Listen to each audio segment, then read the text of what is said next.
क्या आपके बच्चे को भी भूख नहीं लगती? क्या आपका बच्चा भी पेट दर्द से परेशान रहता है? क्या आपके बच्चे का वजन भी लगातार घट रहा है? ये कुछ ऐसे संकेत हैं जो ये बताते हैं कि आपके बच्चे के पेट में कीड़े हो सकते हैं। साथियों, पेट में कीड़े होने की जो समस्या है वो बहुत आम है, बड़ी कॉमन है। ये बच्चों को भी हो जाती है, ये बड़ों को भी हो जाती है। साथियों, आपको ये जानकर बड़ी हैरानी होगी कि हमारे पेट में 20 से ज्यादा तरीके के कीड़े पैदा हो सकते हैं, जो पेट में अगर पैदा हुए तो घाव भी कर देते हैं। अब सवाल यह है कि आखिर पेट में कीड़े की समस्या कैसे हो जाती है, ये क्यों हो जाती है, ये कीड़े कैसे पैदा हो जाते हैं, अगर पेट में कीड़े हो जाए तो हम इसे बड़ी आसानी के साथ कैसे निपट सकते हैं। साथियों, ये जो रिपोर्ट हमने आपके लिए तैयार की है, इसमें हम आपको ऐसे घरेलू तरीके बताएंगे जिन्हें अपनाकर आप पेट में बनने वाले कीड़ों को बड़ी आसानी से खत्म कर सकते हैं, उनका परमानेंट इलाज कर सकते हैं। नमस्कार साथियों, मेरा नाम है आदित्य चौहान और आप देख रहे हैं आपकी सेहत से जुड़ा हुआ ये खास शो मेडिकल स्पीकिंग। साथियों, अब समझिए उपाय। सबसे पहला तरीका या उपाय जो आपको अपनाना है वो ये है कि आप अजवाइन के चूर्ण का उपयोग करें। दरअसल अजवाइन के चूर्ण को काले नमक और गर्म पानी के साथ लिया जा सकता है। इसके अलावा अजवाइन के चूर्ण को आप छाछ यानी मट्ठे के साथ मिला करके भी पी सकते हैं। इससे होगा क्या, पेट के जो कीड़े हैं वो बड़ी आसानी से बाहर निकल आएंगे। अब दूसरा तरीका समझिए। साथियों, आप नीम की पत्तियों को पीसकर इसके रस को शहद के साथ मिलाकर लीजिए। अगर आप ऐसा करते हैं तो आपके पेट के कीड़े की समस्या जो है वो जड़ से खत्म हो जाएगी। यहाँ एक चीज़ बड़ा ध्यान रखने वाली बात है, वो ये कि जितनी मात्रा में आप नीम की पत्तियों का रस लेते हैं उतनी ही मात्रा में आप शहद भी ले लें। चूंकि नीम की पत्तियों का रस बड़ा कड़वा होता है, तो ये जो कॉम्बिनेशन होगा, ये फॉर्मूला होगा, इसकी वजह से आप कायदे से ले पाएंगे और ये फॉर्मूला भी कायदे से काम करेगा। अब तीसरा तरीका समझिए। आप अनार के छिलकों को सुखाकर इसका चूर्ण बना लीजिए और ये जो चूर्ण है वो दिन में 3 बार 1-1 चम्मच लीजिए। इससे पेट में बनने वाले जो कीड़े हैं वो धीरे धीरे खत्म हो जाएंगे। अब एक और तरीका जो कि चौथा तरीका है। साथियों, आप पपीते के बीज का इस्तेमाल कर सकते हैं। दरअसल पपीते के बीज का इस्तेमाल करने से भी पेट के कीड़े बहुत ही कम समय में खत्म हो जाते हैं। हालांकि इसे बस प्रेग्नेंट महिलाओं को नहीं लेना चाहिए, ध्यान रखिए इस बात का, क्योंकि उनके लिए ये नुकसानदेह होता है।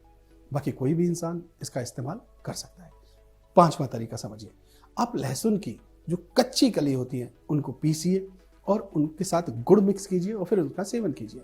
आयुर्वेद में भी इस बात का जिक्र मिलता है कि अगर आप लहसुन को गुड़ के साथ खाएंगे तो पेट के कीड़े जो हैं वो धीरे धीरे खत्म हो जाएंगे। इसके अलावा अगर दूध में थोड़ा सा लहसुन का रस मिलाकर पिया जाए तो वो भी पेट के कीड़ों की दिक्कत में बहुत आराम देता है।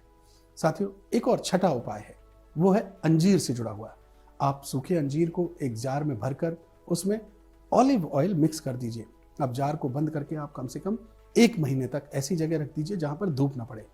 1 महीने के बाद आप इस मिश्रण को उठाइए और रोजाना इसका सेवन कीजिए। कुछ ही दिनों में आपके पेट के कीड़ों की जो दिक्कत है वो खत्म हो जाएगी। तो दोस्तों, हमने आपको समझाया कि जो पेट के कीड़े हैं वो कैसे खत्म हो सकते हैं और जितने भी तरीके बताए उनका सेवन बच्चा भी कर सकता है, उनका सेवन बड़ा भी कर सकता है। तो आप अगर चाहते हैं कि आप हमेशा पेट के कीड़ों से बचे रहें, इसके लिए बहुत ज़रूरी है, यानी आप ये चाहें कि कभी पेट में कीड़े हो ही ना, तो आपको कुछ प्रिकॉशन यानी सावधानियां अपनानी पड़ेंगी। वो सावधानियां क्या हैं, इनको भी आप सिलसिलेवार तरीके से समझिए। पहले हाथों को अच्छे तरीके से धोएं, ये पहली शर्त है। इसके अलावा जो खाना खुले में बनता है, ऐसे भोजन से आप परहेज करें, उनसे दूरियां बनाएं। खुले में बनने वाले भोजन की बजाय जो घर में खाना बनता है आप उसे खाएं। पानी के लिए साफ जल का इस्तेमाल करें। अगर आप नल का पानी पीते हैं तो उसे पीने से पहले उसे आप उबाल लें, उसको ठंडा कर लें, फिर उसके बाद पिए। साथ ही जो बासी खाना होता है, जो रखा हुआ खाना होता है, उससे आप परहेज करें। ज़्यादा मीठा और पैक्ड फूड, इससे भी आपको बचना है। कच्ची सब्जियां, कच्चे मांस, इनका सेवन ना करें। खाने को अच्छे तरीके से पका करके खाएं। साथियों, अगर आप ऐसा करते हैं, ये सावधानियां आप बरतते हैं, ये परहेज अगर आप अपनाते हैं, तो यकीनी तौर पर जो पेट में कीड़े पैदा होने की समस्या है, यानी पेट में कीड़े पैदा ही नहीं होंगे, चाहे वो बच्चा हो या फिर बड़ा हो। तो हमेशा कोशिश ये रहनी चाहिए कि बीमारी पैदा ही ना हो, समस्या पैदा ही ना हो। अगर इस बात का हम ध्यान रखेंगे तो हमको इलाज लेने की भी कोई ज़रूरत नहीं ही पड़ेगी। तो उम्मीद करता हूँ कि इस वीडियो में पेट के कीड़ों के परमानेंट इलाज को लेकर के हमने जो जानकारी आपके साथ साझा की वो आपके लिए काफ़ी फायदेमंद साबित होगी। इस वीडियो को लेकर आप कमेंट कीजिए, इस वीडियो को लाइक कीजिए और इस जानकारी को आप ज़्यादा से ज़्यादा शेयर कीजिए। आपका बहुत बहुत शुक्रिया।